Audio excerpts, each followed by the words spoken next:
अस्सलामु अलैकुम। नाज़रीन, हज़रत अबू हुरैरा रज़ियल्लाहु ताला अन्हो का बयान है कि प्यारे आका सल्लल्लाहु अलैहि वसल्लम ने एक मर्तबा अपने सहाबा कराम से पूछा, क्या तुम जानते हो कि शेर अपनी चिंगाड़ में क्या कहता है? सहाबा कराम अलैहिम रिदवान ने अर्ज़ की, अल्लाह और उसके रसूल बेहतर जानते हैं। तो आप अलैहिस्सलातु वस्सलाम ने इरशाद फरमाया, वो कहता है, या अल्लाह, मुझे नेकुकारों में से किसी के ऊपर मुसल्लत ना करना। गोया शेर भी ये ख्वाहिश करता है और अल्लाह अज़्ज़ा वजल से दुआ करता है कि या अल्लाह, जो तेरे नेक बंदे हैं, मुझे उनमें से किसी के ऊपर मुसल्लत ना करना।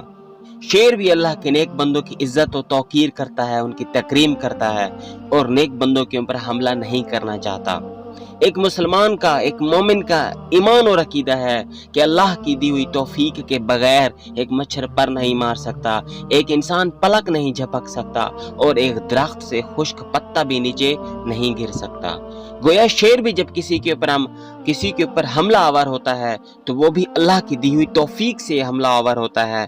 और यहाँ शेर खुद अल्लाह से ये दुआ मांग रहा है कि या अल्लाह, मुझे नेककारों में से किसी के ऊपर मुसल्लत ना करना। गोया शेर भी अल्लाह के नेक बंदों और नेककारों की इज्जत करता है और उनके ऊपर मुसल्लत नहीं होना चाहता।